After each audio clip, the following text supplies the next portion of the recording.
ये ECO 403 की final term की प्रिपरेशन की वीडियो है जिसके अंदर आपको मेन पॉइंट्स करवाए जाएंगे। इसके अंदर सबसे पहले है इकोनॉमिक ग्रोथ जो कि कंटिन्यूड है, और policies to increase the saving rate, यानी कि वो पॉलिसीज जिनके ज़रिए इंक्रीज किया जाता है सेविंग रेट को। सो रिड्यूस किया जाता है गवर्नमेंट बजट डेफिसिट, या फिर इंक्रीज किया जाता है बजट सरप्लस, और इंक्रीज किया जाता है इंसेंटिव प्राइवेट सेविंग के लिए, और रिड्यूस किया जाता है capital gain tax, corporate income tax, state tax as they discourage saving. So lower करने से इन टैक्स को क्या हो सकता है कि इंसेंटिवाइज कर सकता है इंडिविजुअल्स को और बिजनेसेस को कि वो इन्वेस्ट करें और सेव करें ज़्यादा। So capital gain tax reduction जो है वो इनकरेज करता है इन्वेस्टमेंट जो है फाइनेंशियल मार्केट के अंदर। कॉर्पोरेट इनकम टैक्स कट जो है वो स्टिमुलेट करता है बिजनेस एक्सपेंशन और जॉब क्रिएशन, और स्टेट टैक्स जो है वो रिड्यूस करता है प्रिजर्व वेल्थ फ्यूचर जनरेशन के लिए। सो replace federal income tax with consumption tax, यानी कि रिप्लेस कर देना फेडरल इनकम टैक्स को कंजम्पशन टैक्स से। सो शिफ्ट होना इनकम टैक्स से कंजम्पशन टैक्स की तरफ एनकरेज करता है स्पेंडिंग और डिस्करेज करता है एक्सेसिव कंजम्पशन। और उसके बाद है expand tax incentives for individual retirement accounts and other retirement saving accounts। So provide करते हुए एडिशनल टैक्स इंसेंटिव्स रिटायरमेंट के लिए सेविंग्स इंकरेज करती है इंडिविजुअल्स को कि वो रखें ज़्यादा पैसा अपने फ्यूचर के लिए। सो उसके बाद है फिर एलोकेटिंग द इकोनॉमी इन्वेस्टमेंट।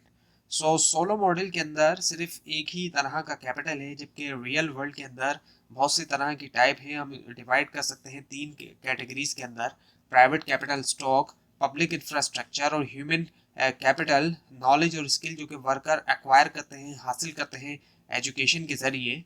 सो कैसे हमें जो है वो एलोकेट करना चाहिए इन्वेस्टमेंट इनके दरमियान, इन टाइप्स के दरमियान। सो दो व्यू पॉइंट हैं। पहला है equalize tax treatment of all type of capital in all industries. So ये अप्रोच एडवोकेट करती है एक न्यूट्रल टैक्स ट्रीटमेंट के लिए डिफरेंट टाइप ऑफ कैपिटल और बिजनेसेस इंडस्ट्रीज के अक्रॉस। सो रिमूव करते हुए preferential tax treatment specific type of investment के लिए गवर्नमेंट का एम होता है कि वो क्रिएट करे एक लेवल प्लेइंग फील्ड, और ये अलाउ करता है मार्केट को कि एलोकेट करे इन्वेस्टमेंट जो कि बेस करती है हाईएस्ट मार्जिनल प्रोडक्ट के ऊपर। और उसके बाद है फिर इंडस्ट्रियल पॉलिसी। सो इंडस्ट्रियल पॉलिसी में शामिल है गवर्नमेंट इंटरवेंशन के एक्टिवली इनकरेज किया जाए इन्वेस्टमेंट स्पेसिफिक इंडस्ट्रीज के अंदर, या फिर जो टाइप्स ऑफ कैपिटल हैं। सो now the possible problems with industrial policy. जो पॉसिबल प्रॉब्लम है इंडस्ट्रियल पॉलिसी के साथ वो क्या है? जब पॉलिटिक्स हैविली इन्फ्लुएंस करती है इंडस्ट्रियल पॉलिसी तो रिस्क होता है सब ऑप्टिमल इकोनॉमिक आउटकम का, और पॉलिटिकल कंसिडरेशन जो है वो ओवरराइड कर सकती है इकोनॉमिक प्रिंसिपल्स को, और उससे क्या होता है इंटरवेंशन होती है जो कि अलाइन नहीं होती मार्केट रियलिटीज़ के साथ, एफिशिएंसी या फिर लॉन्ग टर्म इकोनॉमिक ग्रोथ। सो नाउ दी एनकरेजिंग टेक्नोलॉजिकल प्रोग्रेस। सो पेटेंट लॉस ये जो है एनकरेज करते हैं इनोवेशन को, देते हुए टेम्परेरी मोनोपलीज इन्वेंटर्स को न्यू प्रोडक्ट्स की, यानी कि उनको मोनोपली मिल जाती है जो इन्वेंटर्स होते हैं पेटेंट्स की वजह से, कि कोई दूसरा जो है कुछ वक्त के लिए उनकी प्रोडक्ट को कॉपी नहीं कर सकता। और टैक्स इंसेंटिव से R&D के लिए और ग्रांट किया जाए फंड बेसिक रिसर्च यूनिवर्सिटीज़ के ऊपर। और इंडस्ट्रियल पॉलिसी सो एनकरेज किया जाए कुछ खास इंडस्ट्रीज को, स्पेसिफिक इंडस्ट्रीज को जो कि की है रैपिड टेक प्रोग्रेस के लिए। सो उसके बाद है growth empiric confronting the Solow model with the fact. So Solow model steady state predict करता है कि जैसे कि इकोनॉमी ग्रोथ होती है डिफरेंट फैक्टर्स जैसे कि आउटपुट, कैपिटल, वेजेस और रेंटल प्राइसेस को ग्रो, इन तमाम को ग्रो करना चाहिए या फिर रहे कांस्टेंट। और ये जो है अलाइन करता है एक्चुअल ऑब्जर्वेशन के साथ रियल वर्ल्ड के अंदर। उसके बाद है कन्वर्जेंस। सो सोलो मॉडल प्रिडिक्ट करता है कि तमाम चीज़ें रहें दूसरी बराबर। कंट्रीज जो कि लोअर इनिशियल इनकम लेवल के साथ है उनको ग्रो करना चाहिए फास्टर रिचर कंट्रीज के मुकाबले में, और उससे जो है वो कन्वर्जेंस आती है लिविंग स्टैंडर्ड में वक्त के साथ। जबकि रियल वर्ल्ड में क्या होता है कि बहुत से पुअर कंट्री ज़रूरी नहीं होता कि वो नेसेसरीली तौर पे ग्रो करें फास्टर रिच वन के मुकाबले में। और जो रीज़न है इस तरह की डिस्क्रिपेंसी का वो ये है कि all else being equal condition जो है वो होल्ड नहीं करती। और जो सोलो मॉडल है वो प्रेडिक्ट करता है कि जो चीज़ कहलाती है कंडीशनल कन्वर्जेंस, उसका मतलब ये होता है कि कंट्रीज जिनका रुझान होता है कि मूव करें वो उनकी खुद की स्टेडी स्टेट्स की तरफ, जो कि डिटरमाइन किया जाता है फैक्टर्स से, जैसे कि saving money, population growth, education level. So simpler term में कंट्रीज जो कि सिमिलर इकोनॉमिक कंडीशन के साथ होते हैं वो कन्वर्ज करते हैं वक्त के साथ, और ये हम देखते हैं कि हो रहा है रियल वर्ल्ड में। So now the factors accumulation versus production efficiency. So दो रीज़न है कि क्यों इनकम पर कैपिटा जो है वो लोअर है कुछ कंट्रीज में दूसरे के मुकाबले में, और डिफरेंस होना कैपिटल में, चाहे वो फिजिकल है कैपिटल है या फिर ह्यूमन है पर वर्कर, और डिफरेंस होना जो एफिशिएंसी ऑफ प्रोडक्शन है। सो स्टडीज़ क्या है, ये है कि दोनों फैक्टर्स इंपॉर्टेंट है, और कंट्रीज जो कि हायर कैपिटल के साथ हैं, हायर कैपिटल पर वर्कर, उनका जो है वो रुझान है कि हायर प्रोडक्शन एफिशिएंसी होना। सो प्रोडक्शन एफिशिएंसी जो है वो इनकरेज करती है कैपिटल एक्यूमुलेशन, और कैपिटल एक्यूमुलेशन की जो वो एक्सटर्नैलिटीज़ होती है जो कि रेज करती है एफिशिएंसी। और जो थर्ड अननोन वेरिएबल है वो सबब बनता है कैप एक्यूमुलेशन का, और एफिशिएंसी का होना हायर जो है कुछ कंट्रीज में दूसरों के मुकाबले में है। सो उसके बाद है एंडोजीनियस ग्रोथ थ्योरी। सो सोलो मॉडल जो कि बताता है कि कैसे इकोनॉमी ग्रो होती है वक्त के साथ, जो की होती है लॉन्ग टर्म इम्प्रूवमेंट की लिविंग स्टैंडर्ड में, वो है टेक्नोलॉजिकल प्रोग्रेस। और इस मॉडल के अंदर जो पेस है टेक्नोलॉजिकल प्रोग्रेस का उसको कंसिडर किया जाता है कुछ ऐसी चीज़ जो कि होती है इंडिपेंडेंटली आउटसाइड से। और दूसरी तरफ दूसरी जो सेट ऑफ थ्योरीज हैं जो कि कहलाती है इंडोजीनियस ग्रोथ थ्योरीज, इन थ्योरीज के अंदर जो ग्रोथ रेट है प्रोडक्टिविटी का और लिविंग स्टैंडर्ड का उसको नहीं देखा जाता कोई ऐसी चीज़ जो कि हो जाती है खुद से, बल्कि ये थ्योरी ये एक्सप्लोर करती है कि कैसे फैक्टर्स जो है इकोनॉमी के अंदर, जैसे कि इन्वेस्टमेंट होना एजुकेशन में या रिसर्च में, कंट्रीब्यूट कर सकते हैं ऑन गोइंग ग्रोथ जो है टेक्नोलॉजी की, और उससे फिर क्या होता है कि लिविंग स्टैंडर्ड भी। जबकि सोलो मॉडल जो है वो क्या करता है, देखता है टेक्नोलॉजिकल प्रोग्रेस को कि वो आ रही है आउटसाइड से, it's coming from outside the system. और इंडोजीनियस ग्रोथ थ्योरीज देखती है कि कैसे एक्शन जो इकोनॉमी के अंदर खुद जो है वो ड्राइव कर सकते हैं उस प्रोग्रेस को। Now the basic model. So endogenous growth model के अंदर वो तरीका जो कि हम कैलकुलेट करते हैं प्रोडक्शन, वो बिट डिफरेंट है उसके मुकाबले में जो सोलो मॉडल में है। इस मॉडल के अंदर हम यूज़ करते हैं formula y is equals to a k, जहाँ पर a जो है वो आउटपुट होता है, और a जो है वो कांस्टेंट मेजर है कि कितना जो है वो कैपिटल हम जो है वो हासिल करते हैं हर यूनिट से, कैपिटल के आउटपुट हासिल करते हैं हर यूनिट से कैपिटल के, और k जो है वो अमाउंट ऑफ कैपिटल है। जो इम्पोर्टेंट डिफरेंस होता है सोलो मॉडल से वो ये होता है कि एंडोजीनियस ग्रोथ मॉडल के अंदर जो मार्जिनल प्रोडक्ट है कैपिटल की वो जो है डिक्रीज नहीं करती, क्योंकि हमारे पास ज़्यादा से ज़्यादा कैपिटल है। और सोलो मॉडल के अंदर एमपी के जो है वो डिक्रीज होता है जैसे ही कैपिटल एक्यूमुलेट होता है, जबकि एंडोजीनियस ग्रोथ मॉडल के अंदर ये रहता है कांस्टेंट। ये जो है की डिस्टिंक्शन है दो मॉडल्स के दरमियान। उसके बाद ये कि does capital have diminishing returns और नॉट। जब हम अच्छा इसमें ये कि yes if capital is narrowly defined, यानी कि क्या कैपिटल का जो डिमिनिशिंग रिटर्न है वो है या नहीं। ऐसा है अगर कैपिटल को नैरोली तौर पर डिफाइन किया जा रहा है। जब हम बात करते हैं कैपिटल के बारे में नैरो सेंस में, जैसे कि फिजिकल जो थिंग्स हैं जैसे कि बिल्डिंग और इक्विपमेंट, सोलो मॉडल ये बताता है कि जैसे हम एक्यूमुलेट करते हैं इनको, जो एडिशनल बेनिफिट होगा पर यूनिट वो डिमिनिश हो जाएगा, गिर जाएगा। जो एडिशनल बेनिफिट है, बेनिफिट बढ़ता रहेगा लेकिन एडिशनल जो इजाफी बेनिफिट मिल रहा है वो उसमें कमी आती जाएगी। जबकि एंडोजीनियस ग्रोथ मॉडल जो है, जब हम ब्रॉडन करते हैं जो हमारी डेफिनेशन है कैपिटल की, कि उसको हम शामिल करें ना सिर्फ फिजिकल चीज़ें बल्कि ह्यूमन कैपिटल भी, यानी कि जो लेबर वगैरह वर्कर वगैरह उनको भी, और उसमें जाहिर बात है उनकी एजुकेशन और उनकी स्किल आ जाती है, उनकी नॉलेज आती है। तो कुछ इकोनॉमिस्ट ये बिलीव रखते हैं कि जो बेनिफिट एक्चुअली तौर पे इंक्रीज किए जा सकते हैं जितने ज़्यादा हमारे पास होंगे। सो सिंपलर टर्म में इंडोजीनियस ग्रोथ मॉडल जो है वो अलाउ करता है आइडिया के लिए कि जो नॉलेज और जो ह्यूमन कैपिटल है उनके इंक्रीजिंग रिटर्न्स हो सकते हैं। सो उसके बाद है फिर टू सेक्टर मॉडल। सो दो सेक्टर्स हैं, मैन्युफैक्चरिंग फर्म जो कि प्रोड्यूस करती हैं गुड्स, सामान बनाती हैं, चीज़ें बनाती हैं। रिसर्च यूनिवर्सिटीज़, ऐसी यूनिवर्सिटीज़ जहाँ पर रिसर्च होती है, एमफिल और पीएचडी वगैरह की रिसर्च आ जाती है इसके अंदर, और भी रिसर्च आ जाती है। सो वो जो है प्रोड्यूस करती है नॉलेज, ऐसी नॉलेज जो कि इंक्रीज करती है लेबर की एफिशिएंसी मैन्युफैक्चरिंग के अंदर। और उसके बाद है फिर three facts about R&D in the real world. So much research is done by firm seeking profit. बहुत सी रिसर्च फर्म करती हैं जो कि प्रॉफिट, यानी कि जो प्रॉफिट अर्न कर रही हैं। सो firms profit from research because new investment can be patented, creating a stream of monopoly profits until the patent expired as an advantage to being the first firm on the market with the new product. So company जो है वो पैसा बनाती है research से, क्योंकि वो आती है नए इन्वेंशन के साथ। जब भी वो कोई नया इन्वेंशन लेकर आती है उनको पेटेंट करवा लेती है और एक्सक्लूसिव राइट मिल जाता है उनको, और एक्सक्लूसिव राइट की वजह से सिर्फ वही बेच सकती है, कोई और दूसरी फर्म उसको कॉपी नहीं कर सकती।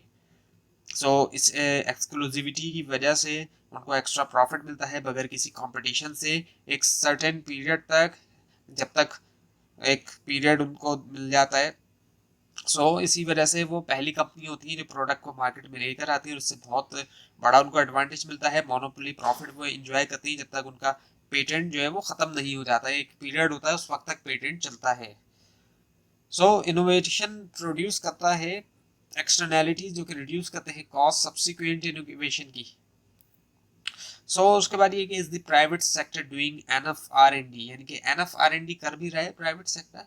जो एग्जिस्टेंस है पॉजिटिव एक्सटर्नैलिटीज की क्रिएशन के अंदर नॉलेज की, वो ये बताती है कि प्राइवेट सेक्टर जो है वो नहीं कर रहा एनफ R&D।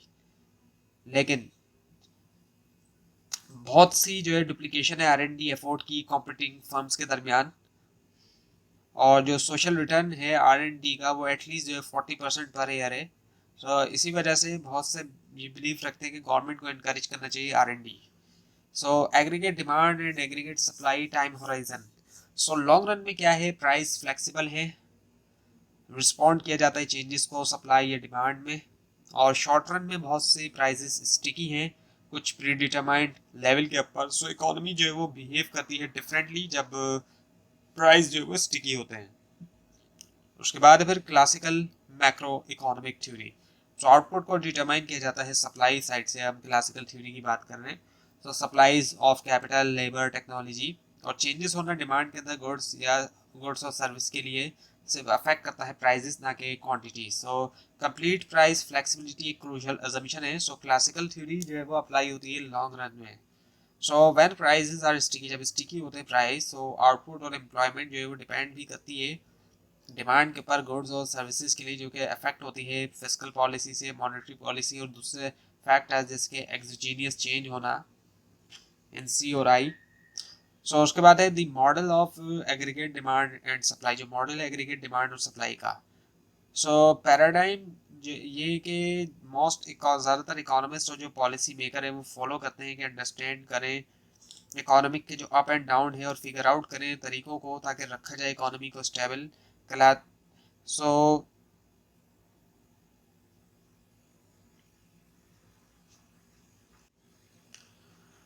शो करता है ये कि कैसे प्राइस लेवल और एग्रीगेट आउटपुट डिटरमाइंड होते हैं, और कैसे इकोनॉमी का बिहेवियर जो है वो डिफरेंट है शॉर्ट रन और लॉन्ग रन में।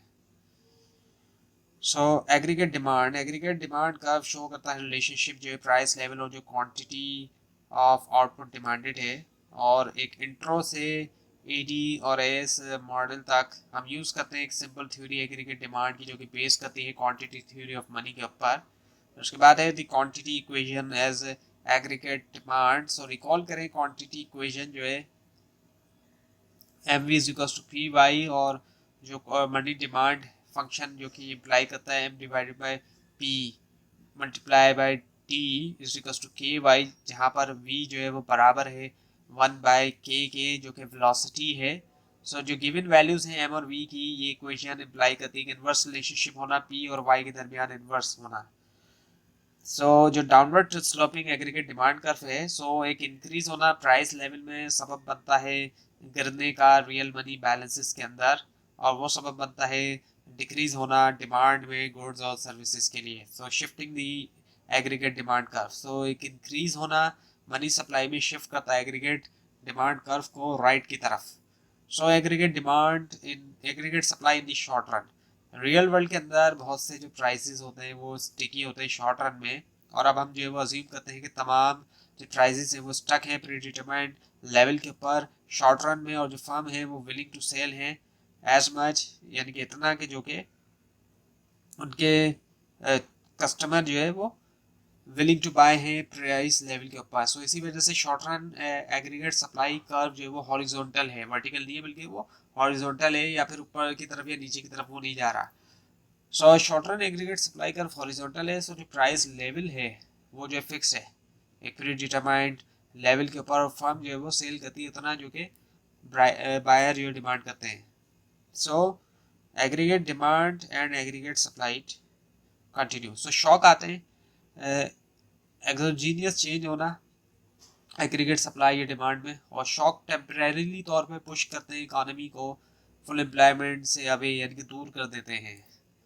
उसके बाद है फिर डिमांड शॉक। सो इकोनॉमी जो है वो बिगिन होती है लॉन्ग रन इक्विलिब्रियम में ए पॉइंट ए के ऊपर, और एक इंक्रीज होना एग्रीगेट डिमांड में एक इंक्रीज की वजह से वेलोसिटी ऑफ मनी में मूव करती है इकोनॉमी को पॉइंट ए से पॉइंट बी की तरफ, जहाँ पर आउटपुट जो है वो अबव होता है उसके नेचुरल लेवल के, और जैसे कि प्राइस बढ़ते हैं आउटपुट ग्रेजुअली रिटर्न होता है नेचुरल रेट की तरफ उसके, और इकोनॉमी मूव करती है पॉइंट बी से सी की तरफ।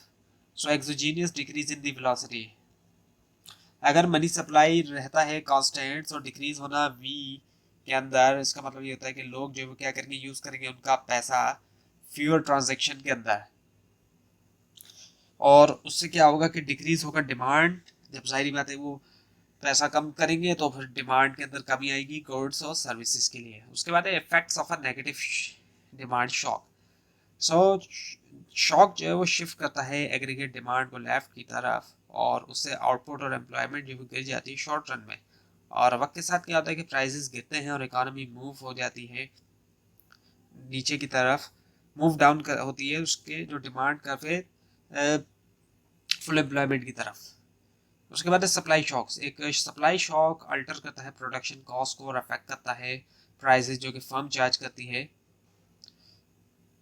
सो an example of adversely supply shock अगर देखें, सो ख़राब वेदर की वजह से रिड्यूस हो जाती है क्रॉप यील्ड्स, पुशिंग अप होती है, ऊपर चली जाती है फूड प्राइसेस, वर्कर अगर यूनियन बना लेते हैं तो नेगोशिएट करते हैं कि वेजेस जो इनकी इंक्रीज हो जाएं, और न्यू इन्वायरमेंटल रेगुलेशन की वजह से फर्म को ये रिक्वायर होता है कि जो एमिशन हो रही है फर्म से उसके अंदर कमी आए, उसको कम किया जाए, और फर्म जो है वो चार्ज करती है हायर प्राइसेस ताकि कवर करे फिर जो उसकी कॉस्ट ऑफ कंप्लाइंस है। उसके बाद है स्टेबलाइजेशन पॉलिसी। तो पॉलिसी एक्शन का एम है कि रिड्यूस करें severity short run economic fluctuation की। एग्जाम्पल ये कि यूज़ करते हुए मॉनेटरी पॉलिसी मुकाबला किया जाए जो इफेक्ट है एडवर्स सप्लाई शॉक का, जबकि सेंट्रल बैंक एकोमोडेट करता है शॉक को रेस करते हुए एग्रीगेट डिमांड। सो 1970 के ऑयल शॉक का क्या हुआ कि अर्ली 1970s में ओपेक ने कोऑर्डिनेट किया कि एक रिडक्शन होना जो सप्लाई थी ऑयल की उसके अंदर, और फिर जो है ऑयल की प्राइस में इजाफा हुआ 11% 1973 में, 68% 1974 में, 16% 75 में, और ये जो शार्प ऑयल प्राइस था इंक्रीज, ये सप्लाई शॉक थे क्योंकि इन्होंने सिग्निफिकेंटली तौर पे असर डाला प्रोडक्शन कॉस्ट और प्राइसेस के ऊपर, और ऑयल प्राइस शॉक जो है इन्होंने शिफ्ट किया short run aggregate supply curve को ऊपर की तरफ, जो कि सबब बना आउटपुट और एम्प्लॉयमेंट के फॉल होने का गिरने का, और फर्दर प्राइस शॉक्स की एब्सेंस होने की वजह से उसकी गैर हाजिरी होने की वजह से क्या हुआ कि फिर जो है वो प्राइसेस गिरते गए वक्त के साथ। सो वक्त के साथ प्राइस गिरते गए और इकोनॉमी दोबारा आती गई फुल एम्प्लॉयमेंट की तरफ, और फिर जो 1980s में जो ऑयल शॉक आया, सो एक फेवरेबल सप्लाई शॉक था जिसकी वजह से सिग्निफिकेंट जो है वो फॉल हुआ ऑयल प्राइसेस के अंदर। So Keynesian theory of income and employment, long run के अंदर क्या है कि प्राइस जो है वो फ्लेक्सिबल है, आउटपुट को डिटरमाइन किया गया है फैक्टर्स ऑफ प्रोडक्शन और टेक्नोलॉजी से, और अनएम्प्लॉयमेंट जो वो बराबर होती है उसकी नेचुरल रेट के। शॉर्ट रन में प्राइसेस फिक्स हैं, आउटपुट को डिटरमाइन किया गया एग्रीगेट डिमांड से, एम्प्लॉयमेंट अनएम्प्लॉयमेंट नेगेटिवली रिलेट करती है उसके आउटपुट से। उसके बाद है कीन्सियन क्रॉस। ये जो है सिंपल क्लोज्ड इकोनॉमी मॉडल है जहाँ पर इनकम को डिटरमाइन किया गया एक्सपेंडिचर से, और ये मॉडल जो है वो प्रेजेंट किया जेम कीन्स ने। और नोटेशन इसमें क्या है कि आई जो है वो है प्लान्ड इन्वेस्टमेंट, ई जो है वो है सी प्लस आई प्लस जी के बराबर जो कि है प्लान्ड एक्सपेंडिचर, और वाई जो है वो है रियल जीडीपी जो कि है एक्चुअल एक्सपेंडिचर। एक्चुअल एक्सपेंडिचर जो है वो अमाउंट होता है जो कि हाउस होल्ड फर्म्स और जो गवर्नमेंट स्पेंड करती है गुड्स और सर्विस में, और ये इक्वल होता है इकोनॉमी की ग्रॉस डोमेस्टिक प्रोडक्ट के। प्लान्ड एक्सपेंडिचर जो है वो अमाउंट होता है जो कि हाउस होल्ड फर्म्स और गवर्नमेंट जो है स्पेंड करना चाहते हैं गुड्स और सर्विसेज के ऊपर। उसके बाद है प्रॉपर्टीज जो है टैक्स मल्टीप्लायर की। टैक्स मल्टीप्लायर नेगेटिव है, एक टैक्स हाइक जो है वो रिड्यूस करता है गवर्नमेंट स्पेंडिंग जो कि रिड्यूस करता है इनकम। टैक्स मल्टीप्लायर जो है वो एक से ज़्यादा होता है, और चेंज होना टैक्सेस के अंदर इसका मल्टीप्लायर इफेक्ट होता है इनकम के ऊपर। टैक्स मल्टीप्लायर जो है वो स्मॉलर होता है गवर्नमेंट स्पेंडिंग मल्टीप्लायर से। कंज्यूमर जो है वो सेव करते हैं फ्रैक्शन एक टैक्स कट का। इनिशियल बूस्ट जो होता है स्पेंडिंग के अंदर टैक्स कट से वो स्मॉलर होता है एंड इक्वल इंक्रीज इन जी से, यानी कि गवर्नमेंट स्पेंडिंग से। उसके बाद ये कि I S curve. I S curve क्या है, एक ऐसा ग्राफ है जो कि कॉम्बिनेशन है आर और वाई का, जो कि नतीजा होता है क्या कि गुड मार्केट में that result in good market equilibrium is called IS curve. ISLM framework, IS curve slope। अच्छा, जो कर्व है IS कर्व वो नेगेटिवली स्लोप है, और फॉल होना इंटरेस्ट रेट में मोटिवेट करता है फर्म को कि वो इंक्रीज करें इन्वेस्टमेंट स्पेंडिंग, जो कि ड्राइव अप करता है टोटल प्लान्ड स्पेंडिंग ई। रिस्टोर करने के लिए इक्विलिब्रियम गुड्स मार्केट के अंदर आउटपुट को लाजमी इंक्रीज होना होता है। और उसके बाद है फिर physical policy and IS curve. हम जो है वो यूज़ कर सकते हैं आईएस एलएम मॉडल देखने के लिए कि कैसे फिजिकल पॉलिसी जो है वो अफेक्ट कर सकती है एग्रीगेट डिमांड और आउटपुट। स्टार्ट करते हैं यूज़ करते हुए कीन्सियन क्रॉस के, देखेंगे कैसे फिजिकल पॉलिसी शिफ्ट करती है आईएस कर्व को। जो थ्योरी है लिक्विडिटी प्रेफरेंस की, जॉन मैनियार्ड कीन्स ने प्रेजेंट की एक सिंपल थ्योरी जिसमें इंटरेस्ट रेट को जो है वो डिटरमाइन किया मनी सप्लाई और मनी डिमांड से। एलएम कर्व, अब एलएम कर्व जो है वो ग्राफ है कॉम्बिनेशन का, तमाम कॉम्बिनेशन का आर और वाई के, जो कि इक्वेट करते हैं सप्लाई और डिमांड रियल मनी बैलेंसेस के लिए। उसके बाद है LM curve slope. LM curve जो है पॉजिटिवली स्लोप है, ये नेगेटिव नहीं बल्कि पॉजिटिवली स्लोप है, और इंक्रीज होना इनकम में वो क्या करता है, रेस करता है मनी डिमांड को। और क्योंकि जो सप्लाई है रियल बैलेंसेस की फिक्स है, इसी वजह से अब जो है एक्सेस डिमांड जो है मनी मार्केट के अंदर इनिशियल वो है इनिशियल इंटरेस्ट रेट के ऊपर, और इंटरेस्ट रेट को लाजमी राइज होना है रिस्टोर करने के लिए इक्विलिब्रियम मनी मार्केट में। उसके बाद है शॉर्ट रन इक्विलिब्रियम। अब शॉर्ट रन इक्विलिब्रियम जो है वो कॉम्बिनेशन है आर और वाई का, जो कि साइमल्टेनियसली सेटिस्फाई करता है इक्विलिब्रियम कंडीशन गुड्स में और मनी मार्केट में। उसके बाद है ISLM framework, policy analysis with ISLM model. Policy maker जो है वो अफेक्ट कर सकते हैं macro economic variable fiscal policy के साथ G और T, और मनी पॉलिसी M। हम यूज़ कर सकते हैं ISLM मॉडल के एनालाइज करें जो इफेक्ट है इन पॉलिसीज का। उसके बाद है इंट्रैक्शन जो है मॉनेटरी और फिस्कल पॉलिसी के दरमियान। मॉडल मॉनेटरी और फिस्कल वेरिएबल्स जो है एक्सोजीनियस हैं, और रियल वर्ल्ड के अंदर क्या है कि मॉनेटरी पॉलिसी मेकर जो है वो एडजस्ट कर सकते हैं एम रिस्पॉन्स में जो चेंज होता है फिजिकल पॉलिसी में, या फिर जो वाइस वर्सा है। और ये जो इंट्रैक्शन है ये अल्टर कर सकते हैं इम्पैक्ट ओरिजिनल पॉलिसी चेंज का। उसके बाद है central banks respond to G greater than zero. Suppose करें कि गवर्नमेंट जो है इंक्रीज करती है जी यानी कि जो स्पेंडिंग है। पॉसिबल सेंट्रल बैंक रिस्पॉन्सेस क्या है कि होल्ड करना एम को कांस्टेंट, और इसी तरह आर को कांस्टेंट और वाई को कांस्टेंट। हर केसेस के अंदर जो इफेक्ट ऑफ द जी है वो डिफरेंट है।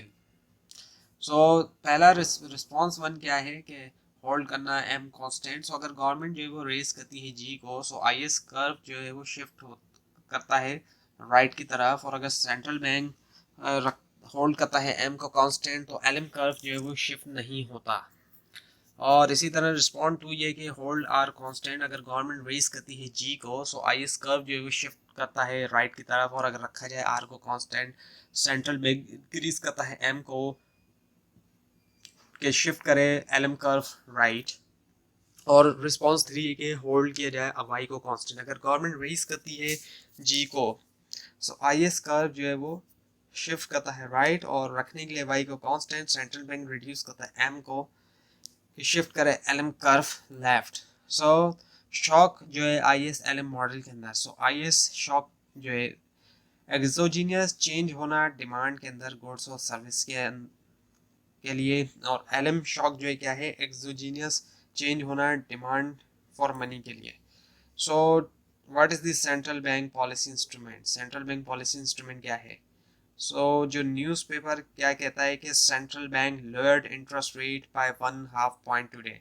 सो एक्चुअली क्या हुआ, सेंट्रल बैंक ने जो है वो किया मॉनेटरी एक्सपेंशनरी मॉनेटरी पॉलिसी, ताकि वो शिफ्ट करे एलएम कर्व को राइट की तरफ, अंटिल के यानी कि जब तक के इंटरेस्ट रेट जो वो गिर गया 0.5 पॉइंट तक। जो सेंट्रल बैंक का ने जो है वो क्या किया, टारगेट किया डिस्काउंट रेट, और ये जो है अनाउंस करता है कि एक टारगेट वैल्यू और जो यूज़ करना मॉनेटरी पॉलिसी का कि शिफ्ट करे एलएम कर्व को जैसा कि ज़रूरी होता है अटेन करने के लिए उसका टारगेट रेट। क्यों सेंट्रल बैंक टारगेट करता है इंटरेस्ट रेट इंस्टेड के मनी सप्लाई के, यानी मनी सप्लाई की जगह? ये ईजियर होते हैं कि मेजर किया जाए मनी सप्लाई के मुकाबले में, और सेंट्रल बैंक जो है वो बिलीफ रखते हैं कि एलएम शॉक्स जो है वो ज़्यादा प्रेवलेंट है आईएस शॉक के मुकाबले में। अगर टारगेट किया जाए इंटरेस्ट रेट स्टेबलाइज करता है इनकम को बेटर टारगेट करने के मुकाबले में money supply. IS LM and AD AS in the short and the long run. Forces जो कि मूव करती हैं इकोनॉमी को शॉर्ट रन से लॉन्ग रन की तरफ, वो जो ग्रेजुअल एडजस्टमेंट है प्राइसेस की। उसके बाद S R and L R effect of an I S shock. Negative I S shock जो है शिफ्ट करता है आई एस और ए डी को लेफ्ट, और वो सबब बनता है वाई का के फॉल हो। Mundell Fleming model, Mundell Fleming जो मॉडल है पोर्ट्रे करता है रिलेशनशिप नॉमिनल एक्सचेंज रेट के दरमियान और जो इकोनॉमी आउटपुट है। ये जो है एक्सटेंशन है I S L M model की। जो की एजम्पशन है इस मॉडल के वो ये कि स्मॉल इकोनॉमी जो है वो है परफेक्ट कैपिटल मोबिलिटी के साथ। उसके बाद है fixed and floating exchange rate. एक सिस्टम के अंदर फ्लोटिंग एक्सचेंज रेट के ई जो है वो अलाउड होता है कि वो फ्लक्चुएट करे रिस्पॉन्स में चेंजिंग इकोनॉमिक जो कंडीशन है उनके रिस्पॉन्स में। और in contrast fix exchange rate के अंदर सेंट्रल बैंक ट्रेड करता है डोमेस्टिक जो है फॉरेन करेंसी के लिए एक प्री डिटरमाइंड प्राइस के ऊपर। Monetary policy under floating exchange rate एक इंक्रीज होना एम के अंदर, अगर एम के अंदर इंक्रीज हो रहा है तो क्या होगा कि एलएम जो है वो शिफ्ट करता है एलएम को राइट की तरफ, क्योंकि वाई जो है वो उसको लाजमी राइज होना होगा रिस्टोर करने के लिए इक्विलिब्रियम मनी मार्केट में। और फिर है मुंडल फ्लेमिंग कंटिन्यूड है। Trade policy under floating exchange rate. Given value के ऊपर ई की एक टैरिफ या कोटा जो है वो रिड्यूस करता है इंपोर्ट, इंक्रीज करता है एनएक्स और शिफ्ट करता है आईएस स्टार को राइट की तरफ। फिक्स एक्सचेंज रेट, एक फिक्स एक्सचेंज रेट के सिस्टम के अंदर कंट्री का जो सेंट्रल बैंक है स्टैंड्स रेडी रहता है वो कि बाय करे या सेल करे जो डोमेस्टिक करेंसी है फॉरेन करेंसी के लिए, जो अपने मुल्क की करेंसी है उसको फॉरेन करेंसी के लिए एक प्री डिटरमाइंड रेट के ऊपर। मुंडल फ्लेमिंग मॉडल के कॉन्टेक्स्ट के अंदर सेंट्रल बैंक शिफ्ट करता है एलएम कर्व को जैसे कि रिक्वायर्ड होता है रखने के लिए ई को उसकी प्री डिटरमाइंड अनाउंस रेट के ऊपर, और ये सिस्टम फिक्स करता है नॉमिनल एक्सचेंज रेट। और लॉन्ग रन के अंदर जब प्राइसेस फ्लेक्सिबल होते हैं रियल एक्सचेंज रेट जो है वो मूव कर सकते हैं इवन के नॉमिनल रेट फिक्स है। Fiscal policy under fix exchange rate. Fix exchange rate के अंडर एक फिस्कल पॉलिसी जो है वो रेज कर सकती है so to keep from rising, central bank को लाजमी सेल करना होगी डोमेस्टिक करेंसी जो कि इंक्रीज करती है एम और शिफ्ट करती है एल एम, राइट। सो उसके बाद है trade policy under fix exchange rate, एक रिस्ट्रिक्शन जो है इंपोर्ट के ऊपर अगर लगाई जाए तो वो दबाव डालती है ऊपर की तरफ। सो रखने के लिए ई को from rising, so central bank लाजमी सेल करना होती है डोमेस्टिक करेंसी जो कि इंक्रीज करता है एम और शिफ्ट करता है एल एम को राइट की तरफ। So now the interest rate differentials, so दो रीज़न है कि क्यू आर जो है वो डिफरेंट है आर स्टार से। सो पहला है कंट्री रिस्क, सो रिस्क के कंट्री बोरोवर जो है वो डिफॉल्ट करेंगे, उनकी लोन की जो रीपेमेंट है क्योंकि पॉलिटिकल या इकोनॉमिक टर्मोइल की वजह से लैंडर जो है वो lenders require a higher rate of interest के कंपनसेट करें उनको इस रिस्क के लिए। और उसके अलावा है कि एक्सपेक्टेड एक्सचेंज रेट चेंजेस, अगर एक कंट्री का एक्सचेंज रेट एक्सपेक्टेड है कि वो फॉल हो, सो जो उसके बोरोअर्स होंगे उनको लाजमी पे करना होगा हायर इंटरेस्ट रेट कंपनसेट करने के लिए लैंडर को एक्सपेक्टेड करेंसी डेप्रिसिएशन, यानी कि उसकी वजह से जो रेट गिर रहा है एक्सचेंज रेट उसकी वजह से। So now the Mundell-Fleming model continued and the three model of aggregate supply. So why income might not rise? So central bank जो है वो ट्राई कर सकता है कि रोके डेप्रिसिएशन रिड्यूस करते हुए मनी सप्लाई, और डेप्रिसिएशन जो है वो क्या कर सकती है कि बूस्ट कर सकती है प्राइस जो है इम्पोर्ट के एनफ के वो इंक्रीज करे प्राइस लेवल, और कंज्यूमर जो है वो क्या रिस्पॉन्ड देंगे, रिस्पॉन्ड टू इंक्रीज रिस्क, यानी कि जो रिस्क के अंदर इजाफा हो रहा है वो उसको रिस्क रिस्पॉन्ड इस तरह देंगे कि वो होल्ड करेंगे ज़्यादा पैसा। सो ईच ऑफ अबव, अब जितने भी आपको बताया गया इन सबसे क्या होगा कि शिफ्ट हो जाएगा एलएम कर्व लेफ्ट की तरफ। So fix versus floating exchange rate, argument for floating rates, so ये क्या कहते हैं, अलाउ करते हैं मॉनेटरी पॉलिसी को कि यूज हो ताकि परस्यू किया जाए दूसरे गोल्स जैसे कि स्टेबल ग्रोथ और लो इन्फ्लेशन। और अगर फिक्स रेट्स की लिए आर्ग्यूमेंट देखें हम, सो अवॉइड होना अनसर्टेनिटी का और वॉलेटिलिटी, और बनाना इंटरनेशनल ट्रांजेक्शन को ईजियर, डिसिप्लिन मॉनेटरी पॉलिसी जो है वो रोकती है एक्सेसिव मनी ग्रोथ और हाइपर इन्फ्लेशन को।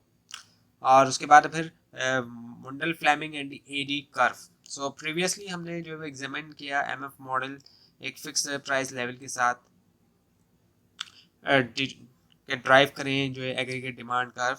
अब हम जो है वो कंसिडर करेंगे इम्पैक्ट जो है चेंज आना पी के अंदर एमएफ मॉडल में।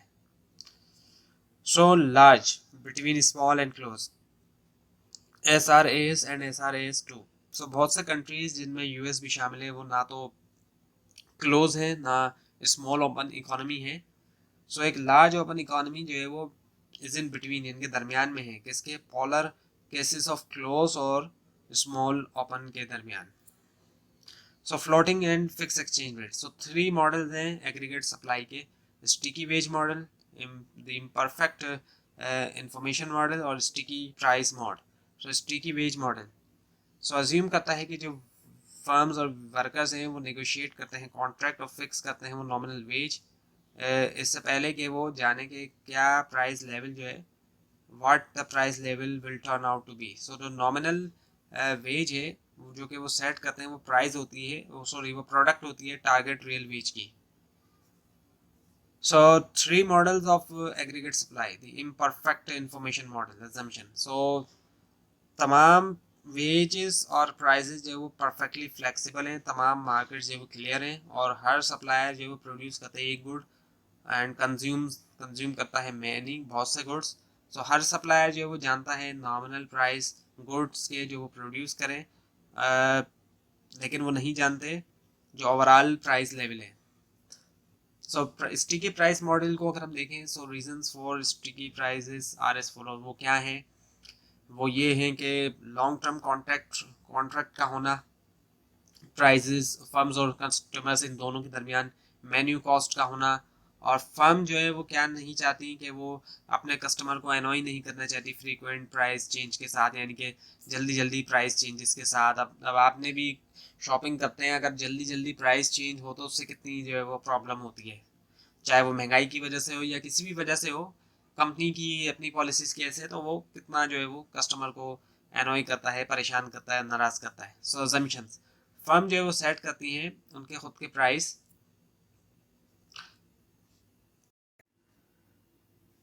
Government debt continue. So traditional view of government debt.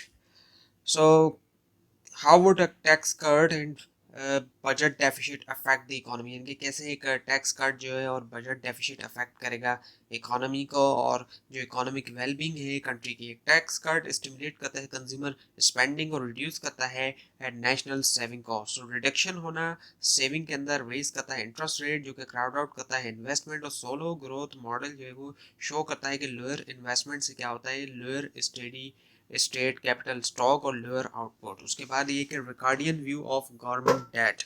So forward looking जो कंज्यूमर्स होते हैं, ऐसे कंज्यूमर्स जो आगे की तरफ देख रहे होते हैं, वो इस बात को परसीव करते हैं कि अगर लोअर टैक्स अभी हो, अगर अभी लोअर टैक्स लगाया जा रहा है तो इसका मतलब क्या है कि हायर टैक्स लेटर होगा, यानी कि बाद में फिर जो टैक्स लगाया जाएगा वो हायर होगा। इसी वजह से कंजम्पशन जो है वो अनचेंज रहती है।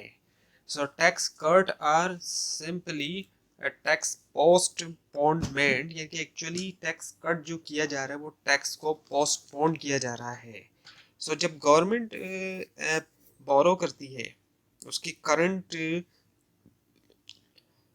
स्पेंडिंग को पे करने के लिए, सो रैशनल कंज्यूमर जो है वो आगे देखते हैं कि फ्यूचर टैक्स रिक्वायर्ड होगा सपोर्ट करने के लिए इस डेट को, यानी कि उसको पे करने के लिए फ्यूचर के अंदर जाहिर बात है टैक्स देना पड़ेंगे, इस चीज़ को देखते हैं वो।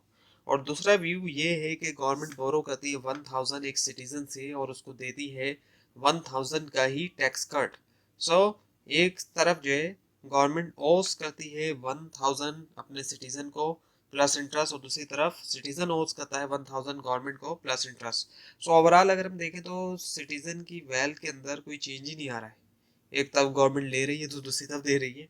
सो ये है। उसके बाद ये कि कंज्यूमर्स एंड फ्यूचर टैक्स।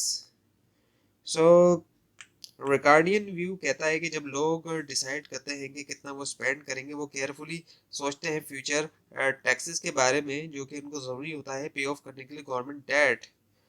सो कुछ लोग ऐसे भी होते हैं और आप प्रैक्टिकली देखेंगे आपको दिखाई देंगे कि जो कि ट्रेडिशनल व्यू के साथ जुड़े रहते हैं, जो ये जो ज़्यादा जो है वो एक अटेंशन नहीं देते फ्यूचर टैक्सेस को, फ्यूचर टैक्सेस के बारे में नहीं सोचते जब भी वो डिसाइड करते हैं कि कितना स्पेंड करेंगे। और उनका बिलीफ ये है कि जो फ्यूचर टैक्स का जो पोटेंशियल इम्पैक्ट होगा करंट स्पेंडिंग के ऊपर, वो इस तरह नहीं होगा जिस तरह रिकार्डियन व्यू ने हमें बताया है। सो मायोपिया। सो रिकार्डियन व्यू के मुताबिक लोग जो है वो स्मार्ट चॉइस करते हैं, रैशनल होते हैं वो जब डिसीजन मेकिंग की बात की जाए। सो जब गवर्नमेंट बोरो करती है पैसा करंट एक्सपेंसेस के लिए, स्मार्ट कंज्यूमर्स जो है वो आगे का सोचते हैं, रियलाइज करते हैं कि फ्यूचर के अंदर जो है वो फ्यूचर के अंदर टैक्सेस देना पड़ेंगे उनको उस डेट को पे ऑफ करने के लिए, उस डेट को उतारने के लिए। जाहिर बात है गवर्नमेंट कहाँ से लेगी, जब उसने एक तरफ डेट ले लिया तो वो जाहिर बात है अपने ही जो उनके सिटीजन वगैरह हैं उन्हीं से ही वो अपने ही लोगों से वो टैक्स के जरिए बाद में लगा के उस कर्जे को उतारेगी गवर्नमेंट। और ट्रेडिशनल व्यू कहता है कि लोग जो बिट शॉर्ट साइटेड है, यानी कि आगे का नहीं देखते बल्कि वो उसी वक्त का देखते हैं। तो जब टैक्स डिक्रीज किए जाते हैं उस वक्त, तो लोग ये सोचते हैं कि उनके पास ज़्यादा पैसा है स्पेंड करने के लिए, वो ये सोचते हैं। सो बोरोइंग कॉन्स्टेंट्स, रिकार्डियन व्यू जो है वो उसके मुताबिक लोग जो है वो क्या करते हैं कि प्लान करते हैं कि उनकी स्पेंडिंग जो है, अपनी स्पेंडिंग के लिए वो प्लान करते हैं, ना सिर्फ इसके ऊपर कि जो वो अभी अर्न करते हैं, बल्कि जो वो एक्सपेक्ट करते हैं कि वो अर्न करेंगे अपनी पूरी की पूरी लाइफ में। जबकि इसके मुकाबले में ट्रेडिशनल व्यू क्या है कि लोग जो है वो क्या करते हैं कि जो अभी वो स्पेंड कर सकते हैं वो ज़्यादा क्रूशल है, इस बारे में सोचा जाए कि जो उनकी लाइफ टाइम स्पेंडिंग है। तो ट्रेडिशनल व्यू में लाइफ टाइम के बारे में नहीं होता बल्कि अभी के बारे में, जबकि गार्डियन व्यू में उसका उलट है एक तरह से। उसके बाद ये कि फ्यूचर जनरेशंस, अब फ्यूचर जनरेशन में क्या है कि जो ट्रेडिशनल व्यू है गवर्नमेंट डेब्ट का, वो ये है कि लोग ये एक्सपेक्ट करते हैं कि फ्यूचर डेट पे किए जाएंगे, फ्यूचर जनरेशन पे करेगी, ना कि वो खुद पे करेंगे। और ये बिलीव जो है वो बनाता है लोगों को इस सोच के लिए कि, यानी कि ये सोचता है, लोगों की ये सोच हो जाती है कि उनके पास ज़्यादा रिसोर्सेज है उनकी पूरी लाइफ में, और उसमें जाहिर बात है पैसा भी आ जाता है कि उनके पास ज़्यादा पैसा है।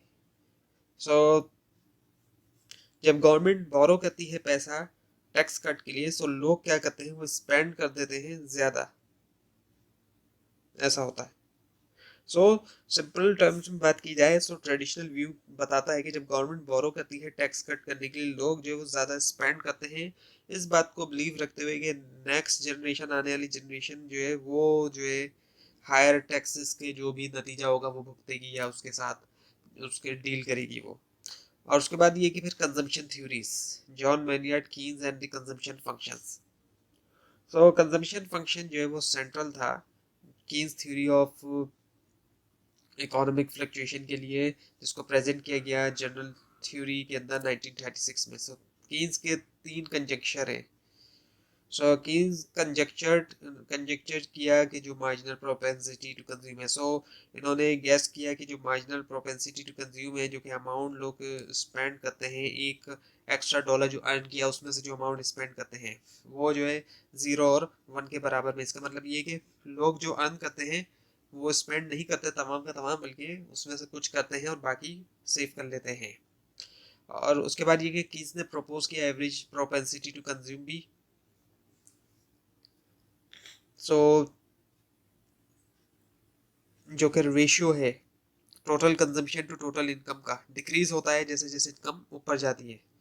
और उसके बाद ये कि कीन्स ने is also held that income is the primary determinant of consumption. So इनका बिलीव ये था कि जो मेन फैक्टर इन्फ्लुएंस करता है कंजम्पशन को वो इनकम है, और इंटरेस्ट रेट प्ले नहीं करता है क्रूशल रोल डिटरमाइन करने में कि कितना जो है वो स्पेंड किया जाए। Now the marginal propensity to consume, understand करने के लिए marginal propensity to consume consider करें एक शॉपिंग सिनेरियो, एक शख्स है जिसको पसंद है खरीदारी करना, प्रोबेबली जो है वो large marginal propensity to consume है 0.99 आप एग्जाम्पल। और इसका मतलब क्या है कि हर एक्स्ट्रा रुपीज जो अर्न किया उसने टैक्स डिडक्शन के बाद, वो उसका स्पेंड करे 99 पैसा। So marginal propensity to consume measure करता है सेंसिटिविटी, एक वेरिएबल के अंदर जो चेंज आता है दूसरे वेरिएबल के अंदर चेंज आने के मुकाबले में। उसके बाद है secular stagnation in Simon Kuznets. So world war 2 के दरमियान कीन्स कंजम्पशन फंक्शन की बेसिस के ऊपर इकोनॉमिस्ट ने प्रिडिक्ट किया कि वर्ल्ड वॉर 2 के बाद इकोनॉमी जो है वो फेस करेगी एक प्रोलॉन्ग पीरियड जो है स्लो ग्रोथ का, जो कि जाना जाता है सेकुलर स्टैग्नेशन के तौर पे, अनलेस के गवर्नमेंट यूज़ करे फिस्कल पॉलिसी के बूस्ट करें ओवरऑल डिमांड। और पोस्ट वॉर पीरियड में क्या हुआ कि कॉन्ट्रेरी टू कीन्स बिलीव्स, लोग जो है वो क्या करेंगे, सेव करेंगे more as they earn more. It seem that after the world war, but ये जो है ऐसा नहीं था यूएस के अंदर। और साइमन कर्सनेट्स ने, जो कि एक इकोनॉमिस्ट थे, कलेक्ट किया उन्होंने न्यू और एक्सटेंसिव डेटा कंजम्पशन और इन्वेस्टमेंट के ऊपर, जो कि ज़्यादा था 1869 तक। और इन्होंने जो है अर्न किया बाद में नोबेल प्राइज़ भी। इन्होंने डिस्कवर किया जो रेशियो है कंजम्पशन टू इनकम का वो स्टेबल था ओवर टाइम, डिस्पाइट के लार्ज इंक्रीज होना इनकम के अंदर। और जो कीन्स कंजक्चर थे उसमें सवाल उठा और वो लेकर आया हमें पजल की तरफ। सो कंजम्पशन पजल। सो फेलियर होना सेकुलर स्टैग्नेशन हाइपोथेसिस का, और जो फाइंडिंग है कसनेट्स की, ये दोनों इंडिकेट करते हैं कि एवरेज प्रोपेंसिटी टू कंज्यूम जो है फेयरली कांस्टेंट है ओवर टाइम। और उसके बाद है फिर Irving Fisher and intertemporal choices. Irving Fisher एक इकोनॉमिस्ट इंट्रोड्यूस किया इन्होंने मॉडल जो कि सर्व करता है एज अ फंडामेंटल फ्रेमवर्क के तौर पे एनालाइज करने के लिए कि कैसे रैशनल और फॉरवर्ड थिंकिंग कंज्यूमर डिसीजन करते हैं अक्रॉस डिफरेंट टाइम पीरियड। और ये मॉडल रोशनी डालता है कॉन्स्टेंट कंज्यूमर एनकाउंटर के ऊपर, उनकी प्रेफरेंसेस और कैसे ये फैक्टर्स जो जॉइंटली इन्फ्लुएंस करते हैं चॉइसेस जो कि रिलेट करती है कंजम्पशन और सेविंग से। सो द मॉडल जो है वो एलिमिनेट करता है द कॉन्स्टेंट जो कि कंज्यूमर फेस करते हैं प्रेफरेंस जो उनकी है, और कैसे ये कॉन्स्टेंट और प्रेफरेंसेस एक साथ जो है वो डिटरमाइन करती है उनकी चॉइसेस कंजम्पशन और सेविंग के हवाले से। सो कंज्यूमर जब डिसाइड कर रहे होते हैं कि कितना वो कंज्यूम करेंगे आज, उसके मुकाबले में कि कितना कंज्यूम करें वो फ्यूचर में, वो फेस करते हैं एक इंटर टेम्परल बजट कॉन्स्ट्रेंट जो कि मेजर करता है टोटल रिसोर्सेज अवेलेबल कंजम्पशन के लिए आज की और फ्यूचर में। उसके बाद है फिर कंज्यूमर बजट कॉन्स्ट्रेंट्स।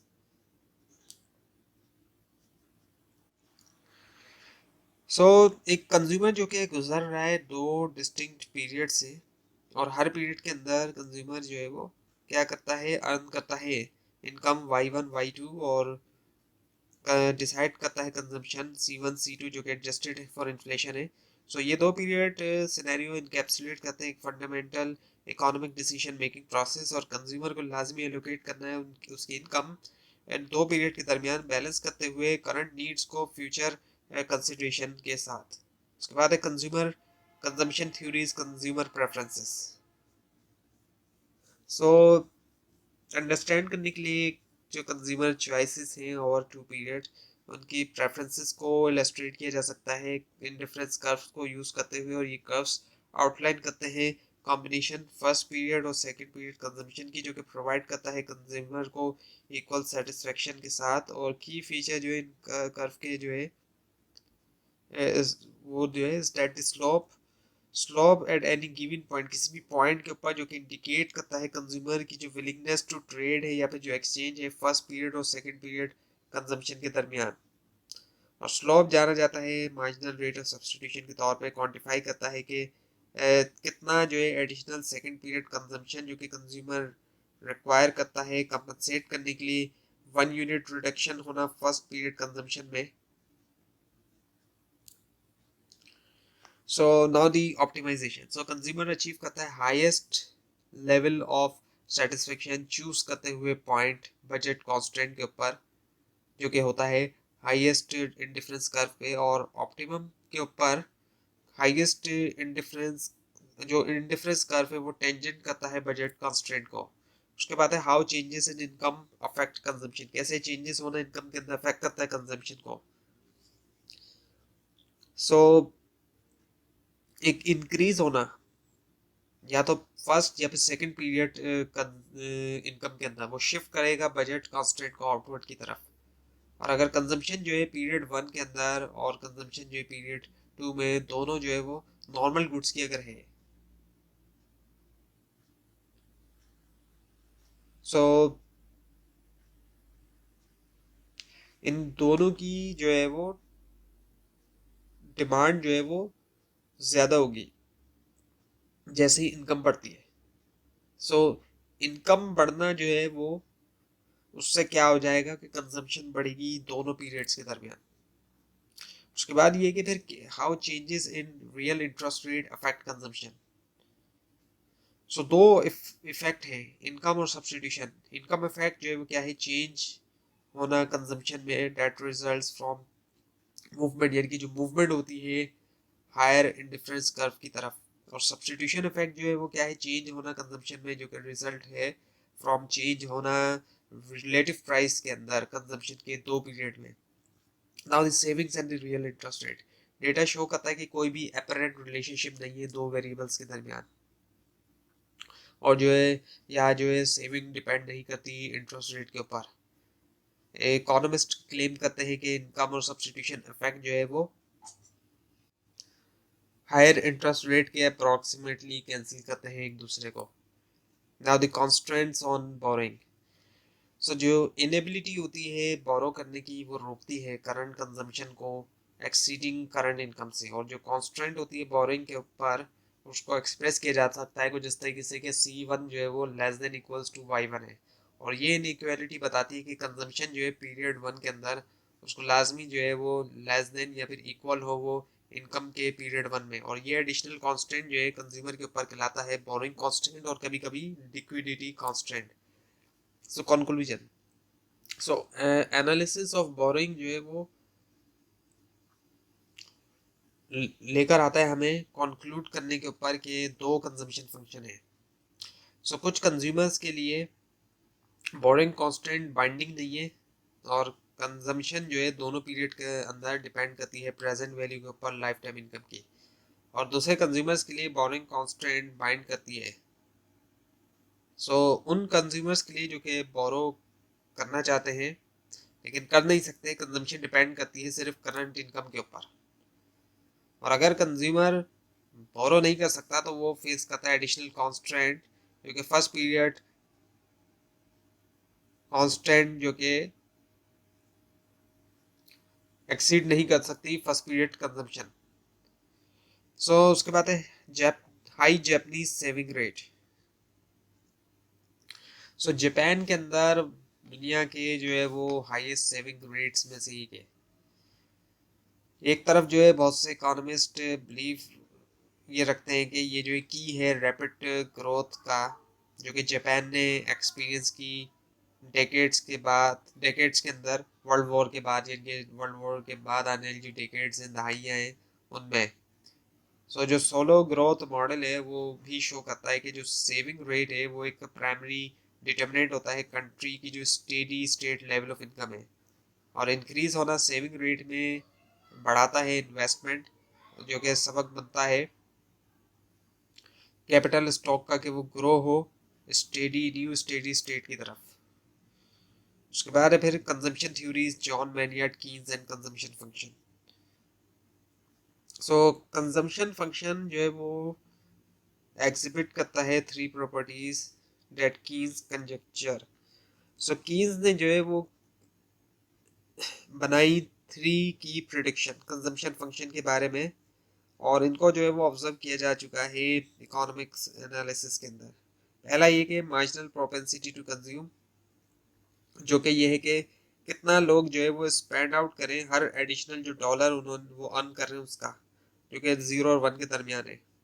सेकेंडली जो है वो additional average propensity to consume है, जो कि प्रोपोर्शन है टोटल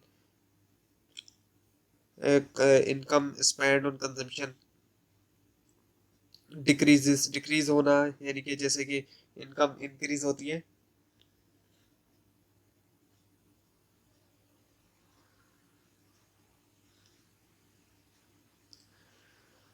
और जो लास्टली ये कि कंजम्पशन जो है वो लार्जली तौर पे इन्फ्लुएंस होती है करंट इनकम से। सो उसके बाद ये कि फिर Simon Kuznets and the consumption puzzle. जो फेलियर है सेकुलर स्टैग्नेशन हाइपोथेसिस का और जो फाइंडिंग है कर्जनेट्स की, इन दोनों ने इंडिकेट किया कि जो एवरेज प्रोपेंसिटी टू कंज्यूम है वो फेयरली तौर पर कांस्टेंट है ओवर टाइम, और इसने प्रेजेंट किया एक puzzle, why did Keynes' conjecture hold up well in the studies of household data and in the studies of short series but fail when long-term series were examined? इनके short series जो है short time series में तो बेहतर रहा, लेकिन fail हुआ long time series जब एग्जामाइन की गई। तो जो इनकंसिस्टेंसी है कीन्सियन प्रिडिक्शन के अंदर ओवर एक्सटेंडेड पीरियड्स, चैलेंज कर किया इसने इकोनॉमिस्ट को। उसके बाद है फिर Irving Fisher and intertemporal choice. So economist Irving Fisher ने डेवलप किया मॉडल जिसके साथ इकोनॉमिस्ट ने एनालाइज किया कि कैसे रैशनल फॉरवर्ड लुकिंग कंज्यूमर करते हैं इंटर टेम्परल चॉइसेस, जो कि है चॉइसेस जिसमें शामिल है different period of time. So model जो एलिमिनेट करता है कॉन्स्ट्रेंट जो कि कंज्यूमर्स फेस करते हैं और प्रेफरेंस जो उनके पास है, और कैसे एक कॉन्स्ट्रेंट्स और प्रेफरेंसेस मिलकर जो डिटरमाइन करती हैं चॉइसेस कंजम्पशन और सेविंग के बारे में। और जब कंज्यूमर डिसाइड करते हैं कि कितना वो जो है कंज्यूम करेंगे आज इसके मुकाबले में, कि कितना वो कंज्यूम करेंगे फ्यूचर में, वो फेस करते हैं इंटर टेम्परल बजट कॉन्स्टेंट जो कि मेजर करता है टोटल रिसोर्सेज जो कि अवेलेबल हैं कंजम्पशन के लिए आज और फ्यूचर में। उसके बाद है Franco Modigliani and the life cycle hypothesis. 1950s के अंदर फ्रैंको मोडिग्लियानी एंडो और ब्रमबर्ग ने यूज़ किया Fisher model of consumer behaviour study करने के लिए कंजम्पशन फंक्शन। और जो एक उनका गोल था, गोल्स में से वो क्या था, स्टडी करना कंजम्पशन फंक्शन। सो फिशर मॉडल के मुताबिक कंजम्पशन डिपेंड करती है एक पर्सन की लाइफ टाइम इनकम के ऊपर।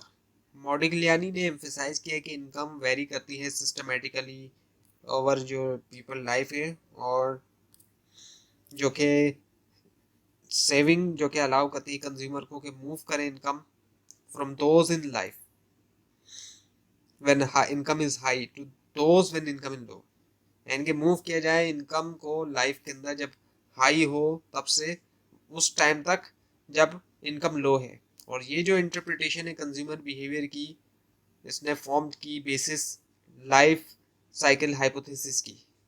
सो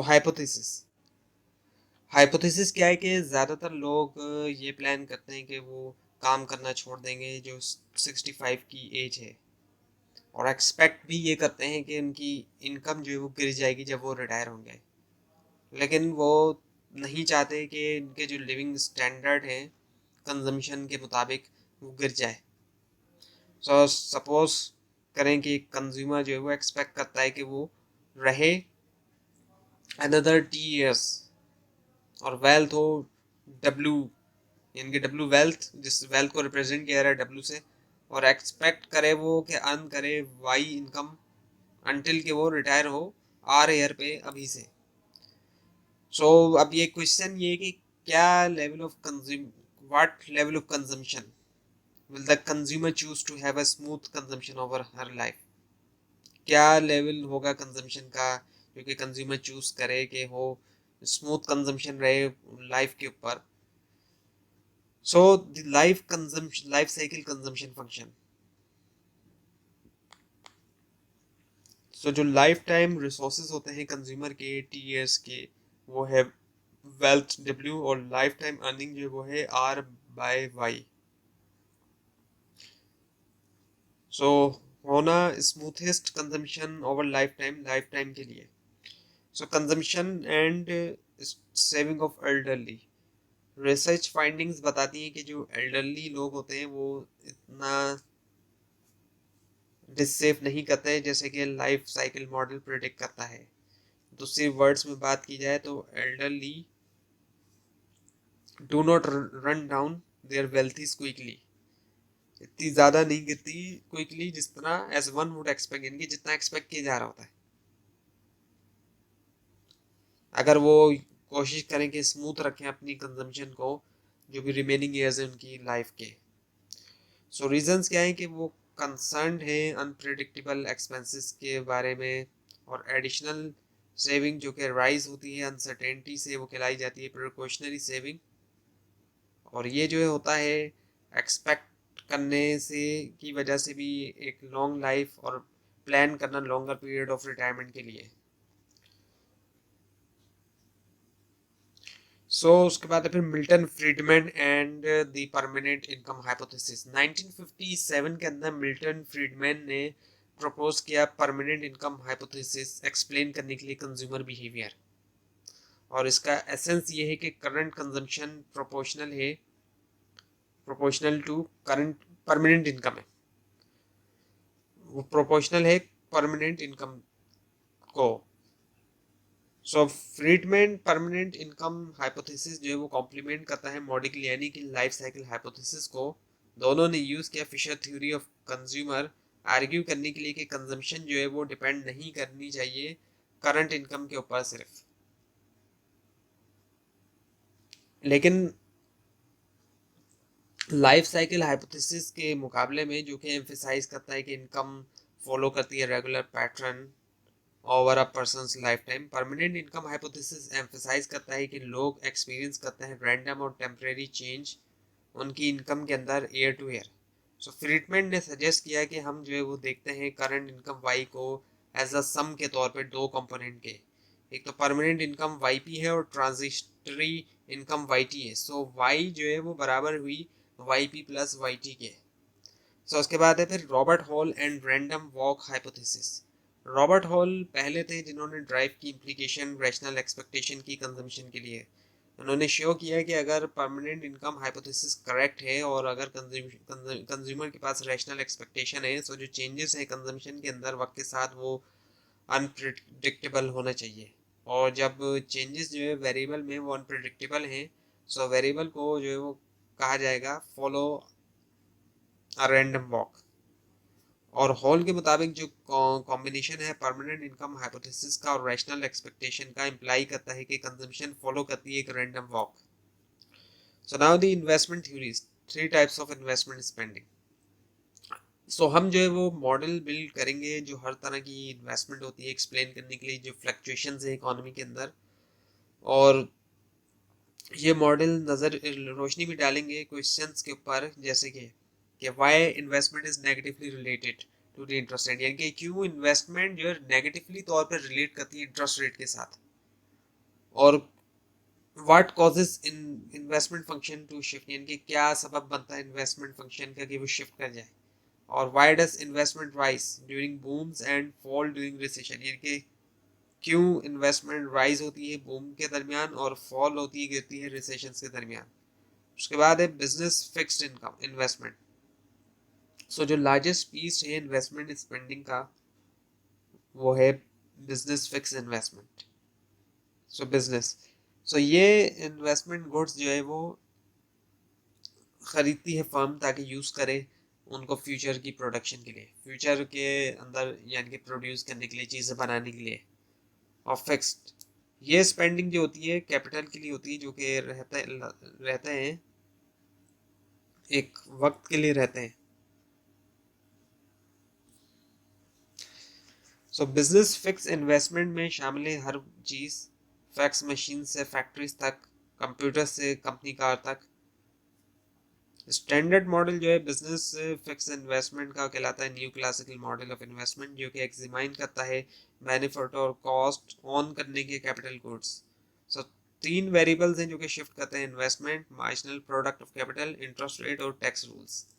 सो अब है रेंटल प्राइस ऑफ कैपिटल। एक टिपिकल जो प्रोडक्शन फर्म है डिसाइड करती है कि कितना कैपिटल रेंट किया जाए कंपेयर करते हुए cost of benefit analysis her unit of capital का। और जो फर्म है रेंट करती है कैपिटल को रेंटल रेट आर के ऊपर और सेल करती है उसका आउटपुट प्राइस पी के ऊपर। और जो रियल कॉस्ट है एक यूनिट ऑफ कैपिटल की टू द प्रोडक्शन फर्म वो है आर डिवाइड बाय पी। और रियल बेनिफिट जो है एक यूनिट ऑफ कैपिटल का वो है मार्जिनल प्रोडक्ट ऑफ कैपिटल, यानी कि जिसको हम एम पी के कहते हैं। सो एम पी के जो है वो फॉल होता है जैसे कि अमाउंट ऑफ कैपिटल राइज होता है। सो मैक्सिमाइज करने के लिए प्रॉफिट फर्म जो है वो रेंट करती है कैपिटल को अंटिल के मार्जिनल प्रोडक्ट ऑफ कैपिटल जो है वो फॉल हो। सो एम पी के बराबर है आर डिवाइडेड बाई पी के। उसके बाद है cost of capital. Rental firms जैसे कि कार रेंटल फर्म्स मेयरली जो है वो बाय करती है कैपिटल गुड्स और उनको रेंट पे दे देती है। सो कंसिडर करें बेनिफिट्स और कॉस्ट ऑन करने के कैपिटल को। सो जो बेनिफिट है ऑन करने का कैपिटल को वो है रेंटल, रियल रेंटल प्राइस जो है कैपिटल आरपी का हर जो यूनिट है कैपिटल का जो कि वो ऑन करती है और रेंट आउट करती है उसको रेंट पे देती है। सो उसके बाद है इन्वेस्टमेंट थ्योरीज जो कि कंटिन्यू है इन्वेस्टमेंट फंक्शन। सो अब हम ड्राइव कर सकते हैं इन्वेस्टमेंट फंक्शन न्यू क्लासिकल जो मॉडल है इन्वेस्टमेंट का उसमें। सो जो टोटल स्पेंडिंग है बिजनेस फिक्स इनकम के ऊपर वो सम है नेट इन्वेस्टमेंट का भी और जो रिप्लेसमेंट है डेप्रिशिएटेड कैपिटल का। So tax and investment, tax law influence करते हैं firm.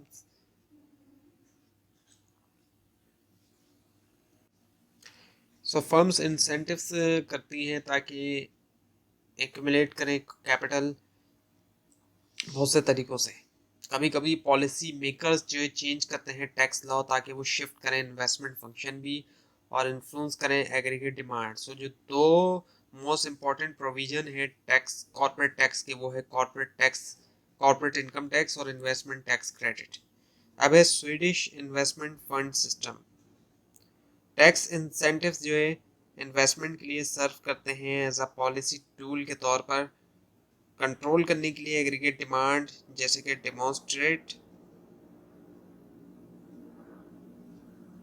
demonstrated by the example of tax investment tax credit। so mid 20 century के अंदर, मिड 20 सेंचुरी से मिड 1970 तक स्वीडिश गवर्नमेंट ने एम्प्लॉयड किया एक unique system, the investment fund subsidize system, sorry investment fund subsidize investment, ताकि regulate करें aggregate demand influence करते हुए इन्वेस्टमेंट लेवल। और इकोनॉमिक स्लोडाउन्स के दरमियान अथॉरिटीज़ ने ऑफर किया टेम्परेरी इन्वेस्टमेंट सब्सिडीज ताकि इनकरेज करें इकोनॉमिक एक्टिविटी। और पीरियड ऑफ रिकवरी के दरमियान इन सब्सिडीज को रिवॉक किया गया। और वक्त के साथ क्या हुआ, ये टेम्परेरी मेजर जो है वो इवॉल्व हुआ परमानेंट फीचर के अंदर स्वीडिश टैक्स पॉलिसी के, इलस्ट्रेट करते हुए कि जो गवर्नमेंट की अटेम्प्ट है कि यूज़ किया जाए फिस्कल टूल्स को ताकि मैनेज किया जाए एग्रीगेट डिमांड को स्ट्रेटेजिकली इनकरेज करते हुए या फिर डिस्करेज करते हुए इन्वेस्टमेंट जो कि बेस करती है इकोनॉमिक कंडीशंस के ऊपर। So investment theories, the stock market and Tobin's Q. So जो टर्म है स्टॉक, इससे मुराद शेयर्स होता है ओनरशिप के अंदर कॉरपोरेशंस की, यानी कि जो कंपनीज होती हैं। स्टॉक मार्केट से मुराद मार्केट्स होती हैं जहाँ पर शेयर्स, स्टॉक्स, यानी कि जिनको शेयर्स को स्टॉक्स भी कहा जाता है, ट्रेड होते हैं, उनकी खरीदो फरोख्त होती है। So Nobel prize winning economist James Tobin's ने प्रपोज किया कि फर्म्स बेस करती हैं उनकी इन्वेस्टमेंट डिसीजन फॉलोइंग रेशियो के ऊपर, जो कि अब कहलाता है Tobin's Q. So stock market as an economic indicator. अच्छा, ये ज़रूर है कि जो वॉलेटिलिटी है स्टॉक मार्केट की, वो उससे मतलब गलत सिग्नल मिल सकता है फ्यूचर ऑफ इकोनॉमी के बारे में, लेकिन इसके बावजूद भी इग्नोर नहीं करना चाहिए जो लिंक है इन दोनों के दरमियान। सो चेंजेस आना स्टॉक मार्केट के अंदर अक्सर जो है वो रिफ्लेक्ट करता है जो चेंज आ रहा है जीडीपी के अंदर, ग्रॉस डोमेस्टिक प्रोडक्ट के अंदर। और जब कभी भी स्टॉक मार्केट एक्सपीरियंस करती है एक सब्सटेंशियल डिक्लाइन, तो हमें तैयार हो जाना चाहिए आने वाले रिसेशन के लिए। So now the financing constraints. So जब एक फर्म चाहती है इन्वेस्ट करना न्यू कैपिटल में, जैसे कि बाय करते हुए न्यू एक नई बिल्डिंग के जरिए, नई फैक्ट्री के लिए, वो रेज करती है फंड फाइनेंशियल मार्केट में। किस तरीके से? हासिल करते हुए लोन्स बैंक से, सेल करते हुए बॉन्ड्स पब्लिक को, सेल करते हुए शेयर फ्यूचर प्रॉफिट में स्टॉक मार्केट में, यानी कि शेयर की सेलिंग की करना स्टॉक मार्केट में। उसके बाद है रेजिडेंशियल इन्वेस्टमेंट। सो अब हम जो है वो कंसिडर करेंगे डिटर्मिनेंट्स जो है रेजिडेंशियल इन्वेस्टमेंट के, देखते हुए एक सिंपल मॉडल के ऊपर जो हाउसिंग मार्केट का है। So equilibrium housing pricing determination. So जो मार्केट है उसके अंदर एग्जिस्टिंग स्टॉक ऑफ हाउसेस की इक्विलिब्रियम हाउसिंग प्राइसेस जो है वो इस्टेब्लिश है। और ये प्राइस जो है इन्फ्लुएंस होता है इंट्रैक्शन से डिमांड और सप्लाई और डिमांड के फैक्टर्स जो है हाउसिंग मार्केट में। और सप्लाई साइड जो है वो अफेक्ट होती है नंबर ऑफ हाउस जो कि अवेलेबल है, जबकि डिमांड साइड जो है वो इन्फ्लुएंस होती है फैक्टर्स जैसे कि पॉपुलेशन ग्रोथ और इसके अलावा इनकम लेवल, इंटरेस्ट। सो जब डिमांड और सप्लाई की फोर्सेस बैलेंस होती हैं, ये डिटरमाइन करती हैं prevailing equilibrium prices, existing homes जो हैं मार्केट के अंदर उनके लिए। और हाउसिंग प्राइस और रेजिडेंशियल इन्वेस्टमेंट की अगर हम बात करें, सो जब इक्विलिब्रियम हाउसिंग प्राइस डिटरमाइन हो जाता है, सो फिर क्या होता है कि अफेक्ट करता है जो फ्लो है रेजिडेंशियल इन्वेस्टमेंट का। हाउसिंग प्राइस डायरेक्टली इन्फ्लुएंस करता है जो इंसेंटिव्स होते हैं इंडिविजुअल्स के लिए और जो बिजनेसेस के वो इन्वेस्ट करें रेजिडेंशियल रियल स्टेट में। हायर हाउसिंग प्राइसेस क्या कर सकते हैं, इनकरेज कर सकते हैं ज़्यादा रेजिडेंशियल इन्वेस्टमेंट को एज अ डेवलपर के तौर पे, और इंडिविजुअल्स उसको पाते हैं प्रॉफिटेबल कि वो बिल्ड करें या बाय करें न्यू हाउस। और इसके मुकाबले में लोअर हाउसिंग प्राइसेस डिस्करेज कर सकते हैं इन्वेस्टमेंट। सो इसी वजह से इक्विलिब्रियम हाउसिंग प्राइस प्ले करता है क्रूशियल रोल शेप करने में जो ओवरऑल लेवल है रेजिडेंशियल इन्वेस्टमेंट का इकोनॉमी के अंदर। उसके बाद ये कि इन्वेस्टमेंट थ्योरीज, इन्वेंट्री इन्वेस्टमेंट, इसमें 4 पॉइंट्स हैं। सो जो पहला पॉइंट है उसमें जो है वो प्रोडक्शन स्मूथिंग के हवाले से। सो प्रोडक्शन स्मूथिंग होती है जब एक फर्म इस चीज़ के बावजूद के हाई सेल है वो प्रोड्यूस करती है कम उसके मुकाबले में जो वो बेचती है, वो रिलाई करती है अपनी एग्जिस्टिंग इन्वेंट्री के ऊपर कि वो पूरा करे डिमांड। और उसके बाद फिर जो दूसरा पॉइंट है उसमें है inventories as a factor of production. So hold करना इन्वेंट्री को उसको कंसिडर किया जा सकता है as a factor of production के तौर पे। इसका मतलब क्या है कि एक सर्टेन लेवल ऑफ गुड्स होना रेडिली अवेलेबल अलाउ करता है फर्म को कि वो ऑपरेट करे ज़्यादा एफिशिएंटली। और उसके बाद तीसरा है स्टॉक आउट अवॉइडेंस के बारे में। सो फर्म का एम्स होता है कि वो अवॉइड करे स्टॉक आउट, एक सिचुएशन जहां पर अनएक्सपेक्टली तौर पर जो है वो रन आउट हो जाए गुड्स, यानी कि ख़त्म हो जाए। और स्पेशली होना हाई डिमांड के पीरियड्स के दरमियान। और आखिरी वाला है वर्क इन प्रोसेस के बारे में। अगर प्रोडक्ट जो है वो दरमियान में है प्रोडक्शन के और वो कंप्लीट नहीं हुई है, तो उसके कंपोनेंट जो है उनको कंसीडर किया जाता है part of work in process, और वो इंक्लूड होते हैं इन्वेंट्री के अंदर। उसके बाद फिर seasonal fluctuation and production smoothing. So contrary to anticipated जो प्रैक्टिस हैं यूज़ करने की inventories to smooth production over time, evidence बताते हैं कि बहुत सी फर्म्स जो है पार्टिकुलरली इंडस्ट्रीज में सीजनल डिमांड फ्लक्चुएशंस के साथ, जैसे कि फैन मैन्युफैक्चरिंग है जिनकी सीजनल डिमांड फ्लक्चुएशन आती है, गर्मियों में डिमांड बहुत बढ़ जाती है, वो इम्प्लाई नहीं करती इस स्ट्रेटजी को। डिस्पाइट के एक्सपेक्टेशन होना इसके बावजूद फर्म जो है वो एक्यूमुलेट करती हैं इन्वेंट्रीज पीरियड के दरमियान जो लो सेल्स के होते हैं, और डिप्लेट करती है उनको हाई सेल्स पीरियड के दरमियान। ऑब्जर्व ट्रेंड जो है इंडिकेट करते हैं कि क्लोज अलाइनमेंट जो है सीजनल प्रोडक्शन और सीजनल सेल्स पैटर्न के दरमियान। दूसरे वर्ड में अगर हम कहें, सो फर्म्स का रुझान होता है कि मैच करें उनका प्रोडक्शन लेवल सीजनल वेरिएशंस के साथ डिमांड के अंदर, ना कि ये कि रिलाई करें इन्वेंट्रीज के ऊपर कि मॉड्यूलेट करें आउटपुट थ्रू आउट ईयर।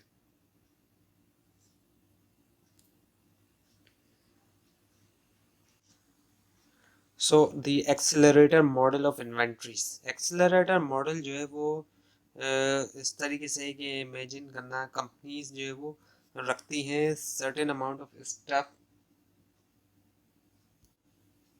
यानी कि इन्वेंट्री जो कि प्रोपोर्शनल होता है फर्म के आउटपुट का जो लेवल होता है उसके। सो जब आउटपुट हाई होता है, मैन्युफैक्चरिंग फर्म्स को ज़रूरी होता है ज़्यादा मटेरियल ताकि ज़्यादा से ज़्यादा प्रोड्यूस कर सके, और सप्लाईज भी ऑन हैंड। और ज़्यादा जो है goods in production in process of completion.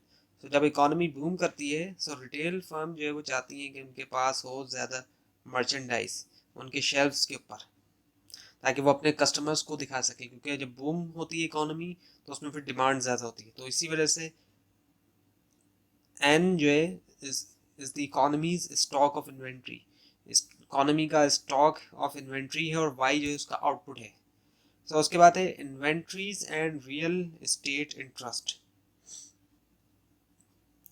So in inventory investment दूसरे एस्पेक्ट्स ऑफ इन्वेस्टमेंट की तरह इन्फ्लुएंस होती है इंटरेस्ट, रियल इंटरेस्ट रेट से। सो जब एक कंपनी जो है वो रखती है एक गुड को इन्वेंट्री के अंदर, इसके मुकाबले में कि उसको सेल करे immediately,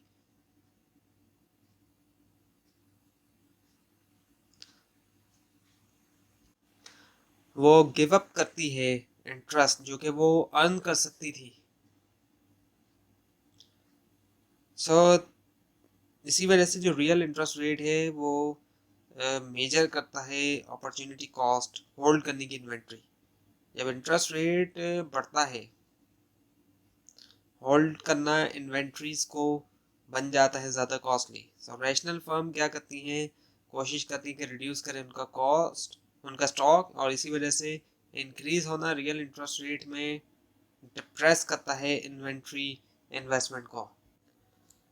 so investment in inventory investment दूसरे जो एस्पेक्ट है इन्वेस्टमेंट की तरह इन्फ्लुएंस होती है रियल इंटरेस्ट रेट से। जब एक कंपनी जो है वो रखती है गुड्स जो है इन्वेंट्री में, इंस्टेड ये कि उसको बेचे इमिडिएटली, सो वो जो है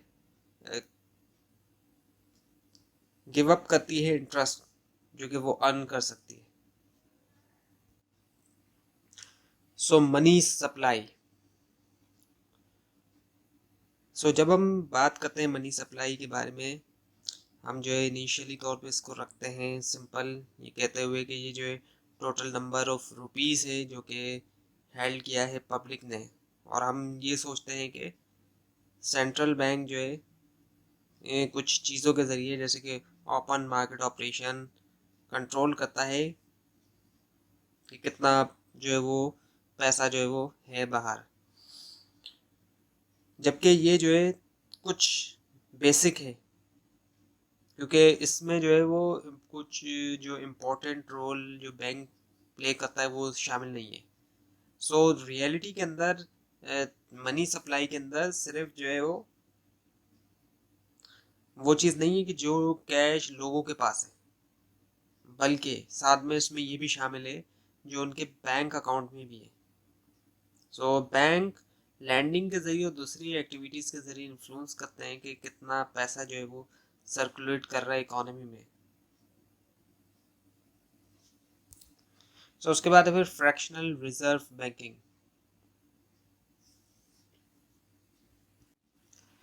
जब बैंक डिसाइड करते हैं कि वो यूज़ करें कुछ पैसा जो कि लोग रखते हैं उनके अकाउंट के अंदर लोन देने के लिए, जैसे कि बाय करना हाउसेस या फिर फंड करना बिजनेसेस को, वो जो है क्या कर सकते हैं, चार्ज कर सकते हैं इंटरेस्ट ऑन लोन के ऊपर।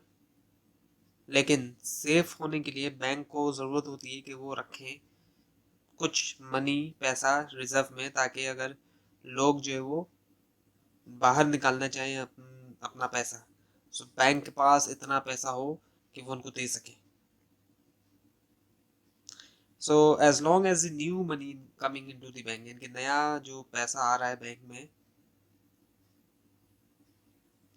वो सेम है जैसे कि लोग जो है वो बाहर निकाल रहे हैं। सो बैंक को ज़रूरत नहीं होती कि वो तमाम जो पैसा है उसको रखे रिजर्व में। सो एक तरह का बैंक को बैलेंस करना पड़ता है, इतना रिजर्व में हो, एक तरफ उनको भी दे सके जिन्हें निकालना है और एक तरफ वो लैंड के लिए भी दे सके।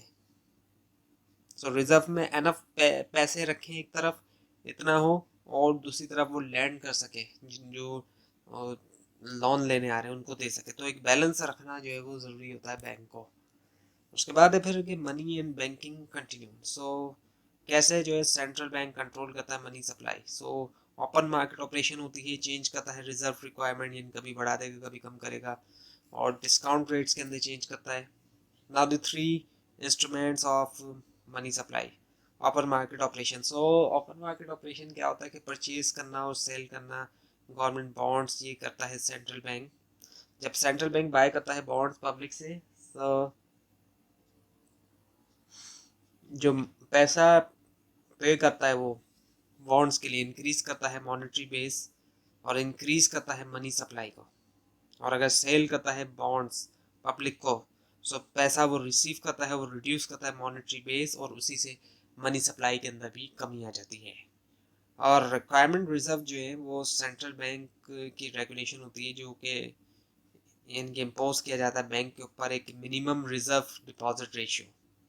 और इंक्रीज हो जाना रिक्वायरमेंट रेस में, रिक्वायरमेंट में रिजर्व रिक्वायरमेंट में वो रेस करता है रिजर्व डिपॉजिट रेशियो, और उससे क्या हो जाता है, लोअर हो जाता है मनी मल्टीप्लायर भी, और मनी सप्लाई में भी उसमें कमी आ जाएगी। डिस्काउंट रेट होता है जो कि इंटरेस्ट रेट होता है जो कि सेंट्रल बैंक चार्ज करते हैं जब वो लैंड करते हैं बैंक को।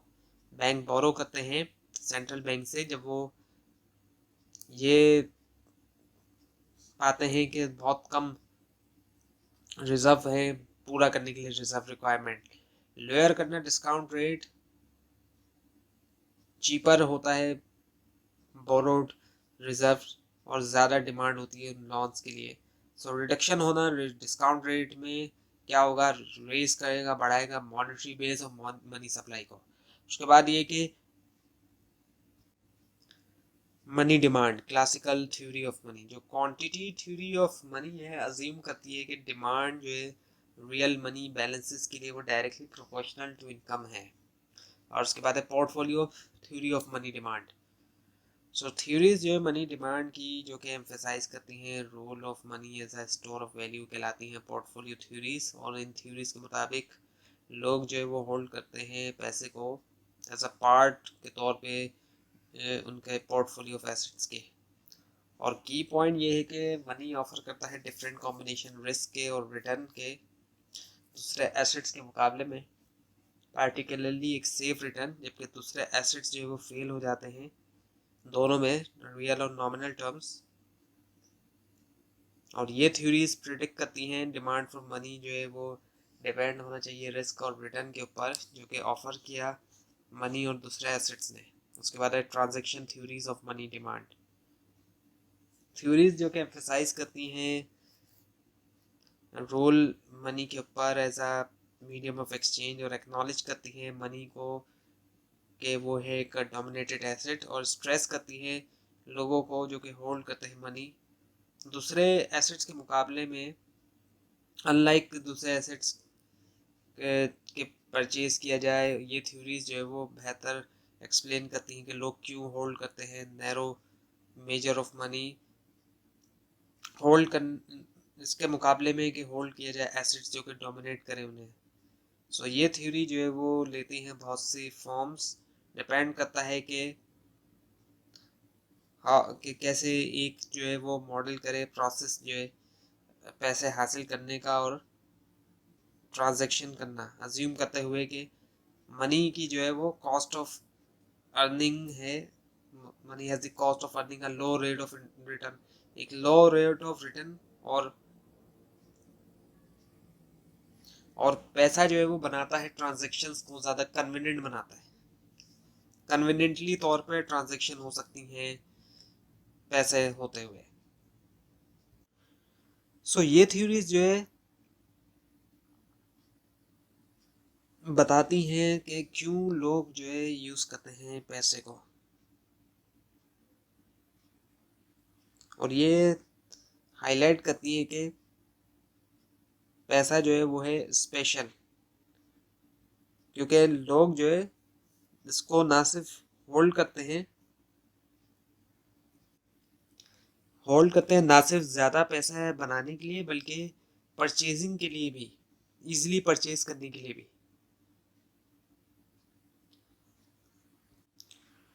उसके बाद है Baumol Tobin model of cash management. So although के ये मॉडल जो है वो कहलाता है बोमल टोबिन मॉडल। ये हेल्प करता है फिगर आउट करने में कि कितना मनी जो है किसी को रखना चाहिए ऑन हैंड। सो इमेजिन करें कि आप जो वो प्लान करते हैं स्पेंड करना सर्टेन अमाउंट ऑफ मनी, कितना पैसा जो है वो आप स्पेंड करेंगे ओवर अ ईयर, यानी कि एक साल में, लेट्स से के $Y। और ये मॉडल जो है वो देखता है कॉस्ट और बेनिफिट के ऊपर, होल्ड करने के ऊपर, वो जो पैसा है उसका। बेनिफिट ये है कि ये कन्वीनियंट है और आपको जो है वो जाना नहीं पड़ेगा बैंक ऑल द टाइम। और फ्लिप साइड अगर हम देखें तो कॉस्ट भी है जो कि आप मिसिंग आउट कर रहे हैं, वो क्या है, इंटरेस्ट अर्न करने की, अगर आपका जो पैसा है वो रखा जाता सेविंग अकाउंट में। सो जो बेनिफिट्स है वो तो है कन्वीनियंस के बैंक नहीं जाना पड़ेगा, और जो कॉस्ट आ रही है इसकी वो यही आ रही है कि जो इंटरेस्ट है वो नहीं मिलेगा।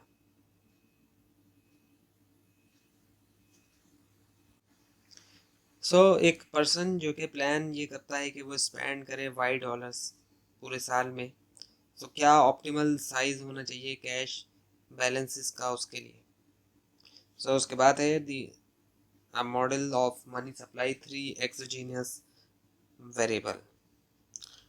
पहला जो यहाँ पर है वो है the monetary base B is the total number of dollars held by the public as a currency C and by bank as R reserve। monetary base denote किया जाता है, B से रिप्रेजेंट करता है टोटल अमाउंट डॉलर्स के जो कि circulate हो रहे हैं इकोनॉमी में, और इसमें शामिल होता है करेंसी सी जो कि पब्लिक के पास है, जो कि फिजिकल कैश लोगों के हाथों में होता है, और रिजर्व आर जो कि बैंक के अंदर है।